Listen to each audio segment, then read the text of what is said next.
নেশামুক্ত বাংলা ও বাল্যবিবাহমুক্ত সমাজ গড়ার লক্ষ্যে বিশেষ সচেতনতামূলক সভা। অমৃতখণ্ড গ্রাম পঞ্চায়েতের অন্তর্গত বালুরঘাট ব্লকে অবস্থিত অযোধ্যা কেডি বিদ্যানিকেতনে একটি বিশেষ সচেতনতামূলক সভার আয়োজন করা হয়। এই কর্মসূচিটি জেলা সমাজ কল্যাণ দপ্তরের সহযোগিতায় মধ্য রামকৃষ্ণপুর গ্রামীণ উন্নয়ন সমিতি ও শক্তি বাহিনীর উদ্যোগে অনুষ্ঠিত হয়।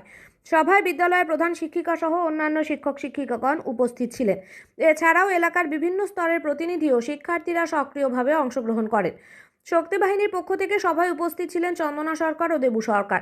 তারা বাল্যবিবাহ প্রতিরোধ, শিশু পাচার এবং শিশু যৌন নির্যাতন সংক্রান্ত সামাজিক ও আইনি দিক নিয়ে বিস্তারিত আলোচনা করেন এবং সচেতনতা বৃদ্ধির ওপর গুরুত্ব আরোপ করেন। পুলিশ কমিউনিটি ডেভেলপমেন্ট সেলের পক্ষ থেকে দীপা সরকার ও তার টিম উপস্থিত ছিলেন। তারা বিশেষভাবে সাইবার ক্রাইম সম্পর্কে আলোচনা করেন এবং বর্তমান সময়ে শিশু ও কিশোর কিশোরীদের অনলাইন নিরাপত্তা নিয়ে গুরুত্বপূর্ণ দিক নির্দেশনা প্রদান করেন। মধ্য রামকৃষ্ণপুর গ্রামীণ উন্নয়ন সমিতির পক্ষ থেকে সভায় অংশগ্রহণ করেন শিল্পী বর্মন ও গফফর মণ্ডল।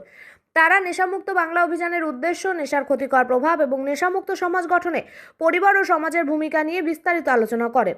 সমগ্র সভাটি অত্যন্ত ফলপ্রসূ ও সচেতনতা বৃদ্ধিতে সহায়ক ছিল। অংশগ্রহণকারীরা নেশামুক্ত সমাজ গড়া, বাল্যবিবাহ বন্ধ করা এবং শিশুদের নিরাপদ ভবিষ্যৎ নিশ্চিত করার বিষয়ে অঙ্গীকারবদ্ধ হন।